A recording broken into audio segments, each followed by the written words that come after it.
안녕하세요. 복음기도신문의 오늘의 열방입니다. 정의당이 지난 6월 29일 발의한 포괄적 차별금지법에 대한 반대의 목소리가 한국 교회 내에서 계속 이어져 오고 있는데요. 최근에는 4,500명에 가까운 목사님들과 신학교 교수들이 성명을 통해 포괄적 차별금지법 제정에 대해 대대적인 반대에 나섰습니다. 지난 12일 전국 17개 광역시도 기독교연합과 전국 226개 시군구 기독교연합이 조선일보의 성명서 광고를 통해 포괄적 차별금지법 제정 시도를 강도 높게 비판했습니다. 성명서에는 포괄적 차별금지법 제정을 반대하는 전국 목회자 4,100명의 실명도 공개했습니다. 전국 기독교연합은 문재인 정부와 여당을 향해 포괄적 차별금지법은 동성애를 합법적으로 조장하여 건강한 가정을 해체하고 사회를 유지하는 기본적인 도덕을 파괴하며 에이즈의 창궐을 유발할 것이며 더 나아가 헌법에 보장된 자유, 즉 신앙과 양심, 학문과 표현의 자유가 현저히 침해받게 될 것이며 결국 선량한 다수가 역차별을 받게 되는 소수자 특권의 악법이라고 했습니다. 그러면서 이 법은 교회의 본연의 사명을 억압하여 결국 교회를 고사시키고자 하는 것으로 이는 필연적 하나님의 진노를 초래하게 될 것이라고 했습니다. 전국 기독교연합은 또 정세균 국무총리가 지난달 8일 정교예배 외에 모든 모임을 금지하는 명령을 내린 것에 대해 이는 헌법에 명시된 종교의 자유에 위배되는 심각한 조치라며 더 나아가 총리령 신규 예배 모범까지 강요하는 발상에 전국 교회는 아연실색할 따름이라고 지적했습니다. 전국 기독교연합은 대통령과 정부 여당과 이 나라의 모든 위정자들은 헌법을 준수하고 수호할 것을 5천만 국민의 이름으로 강력히 명령한다며 망국적 악법인 소위 포괄적 소수 차별금지법 제정을 1,000만 성도의 이름으로 강력히 규탄하며 반대한다고 밝혔습니다. 이에 앞서 11일에는 전국 36개 신학대학 376명의 교수들이 한국 기독교 100주년 기념관에서 포괄적 차별금지법 제정에 대해 반대 입장을 담은 성명을 발표했습니다. 이들은 성명에서 우리들은 사람은 모두 평등하고 차별해서는 안 된다는 것을 가장 강력하게 주장하는 사람들이라며 그러나 포괄적 차별금지법은 우리 사회에서 차별을 없애자는 명목적인 취지에도 불구하고 결과적으로 다른 생각을 가진 국민의 양심과 표현의 자유를 억누르는 법이 되기에 우리들은 이 법안에 반대한다고 밝혔습니다. 이들은 만일 이 법안이 통과되면 대한민국의 모든 교육 현장에서는 다양한 성 정체성과 성적 지향을 모두 포용하여 결국 동성애 등도 정당한 것이라고 가르쳐야만 한다고 법안 32조를 근거로 주장했습니다. 즉 동성애와 소위 제3의 성의 표현 등이 잘못된 것이라고 표현할 수 있는 자유가 박탈된다는 것인데요. 그렇게 되면 기독교 학교에서는 자신들이 믿는 바와 다른 교육을 하게 되기 때문에 기독교 학교의 존재 근거를 해치게 됩니다. 또 기독교 학교의 교직원들과 재학생들이 동성애를 옹호하는 주장을 해도 그들을 제재할 수 없게 된다고 법안 3조 1항을 근거로 주장하고 있는데요. 이럴 경우 신학교에서조차 동성애가 죄라고 가르칠 수 없게 되어 기독교 학교의 설립 정신, 운영, 그리고 교육 내용에 치명적인 손상이 가해집니다. 신앙의 자유를 침해하고 죄와 의와 심판에 대해 외칠 수 없게 하는 법을 막아주시도록 기도해주세요.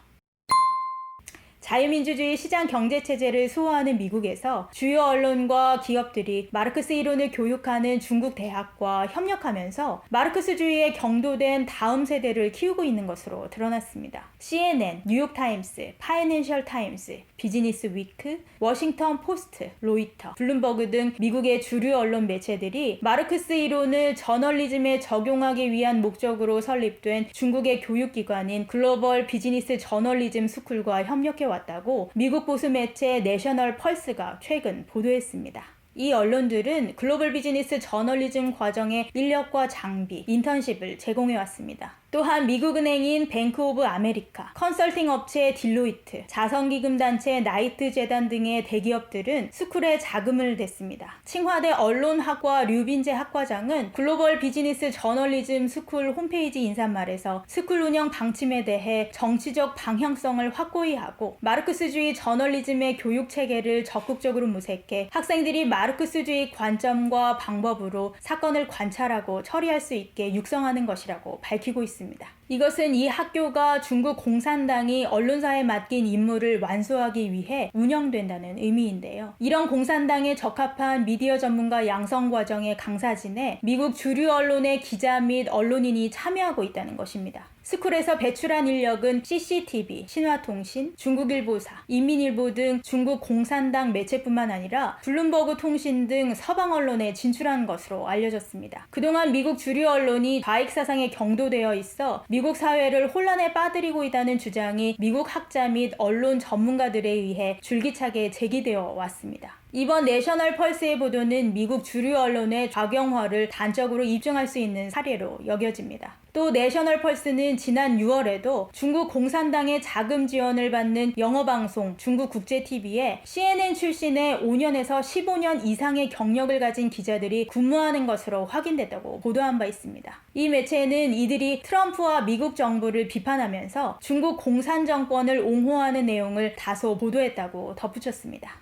이 같은 미국 주류 언론의 좌익 성향은 우리나라 언론에도 미치는 영향이 적지 않습니다. 한국 언론은 CNN, 뉴욕타임스, 워싱턴 포스트와 같은 매체를 주로 이용해 왔기 때문에 한국인이 보게 되는 국제 뉴스의 상당 부분이 좌익 관점으로 해석된 기사를 접할 수밖에 없습니다. 그러나 현재 미국 언론은 꽤 오래전부터 다문화주의를 가져오는 PC, 즉 정치적 올바름이라고 해석되는 이념적 정의로 세상을 바라보는 시각에 익숙해져 있습니다. 이념적 정의는 세상을 억압하는 자와 억압받는 자로 구분하며 억압자에 대한 비판은 정당하고 피억압자에 대한 비판은 증오 발언이라고 여기고 있습니다. 이러한 미국 주류 언론이 갖는 사상적 배경에는 공산주의 이념의 근원인 마르크시즘을 문화와 인권의 관점에서 재조명한 네오 마르크시즘이 자리 잡고 있습니다. 네오 마르크시즘이라는 프레임으로 세상을 바라보면 항상 억압당하는 자가 있으며 이들의 관점에서 세상을 해석해야 한다는 것입니다. 일례로 경찰 총격이나 체포 과정에서 흑인이 사망하면 자초지종이 밝혀지기도 전에 항상 경찰의 인종차별과 폭력 대응으로 몰고 가면서 언론이 인종 갈등을 부추깁니다. 최근 편의점에서 가짜 수표를 제출해 업소 주인의 신고로 경찰에 체포됐다가 과잉방어로 사망하게 된 조지 플로이드 사건 이후 BLM, 흑인이 중요하다는 운동으로 몰아간 데는 미국 언론의 역할이 큽니다. 또한 이들 미국 주류 언론은 좌익 성향의 민주당 입장을 대변하는 듯한 보도로 일관하며 보수적 가치관으로 정책을 입안하고 시행하고 있는 트럼프 행정부의 공화당에 대해서는 유독 날카롭게 보도하는 이중적 잣대를 보이고 있습니다. 오늘 일부 한국의 주류 언론이 동성애 문제를 소수자이기에 보호를 받아야 하며 낙태하는 여성이 여성으로 출산의 자유를 누리지 못하는 억압받는 자이기에 그들의 주장에 귀를 기울여야 한다는 식의 보도는 포스트 모던적인 이념적 정의에 매여있기 때문으로 이해할 수 있습니다. 이 같은 미국 언론의 현실을 언론인들이 자각하고 이념적 편향성에서 벗어날 수 있도록 기도해주세요.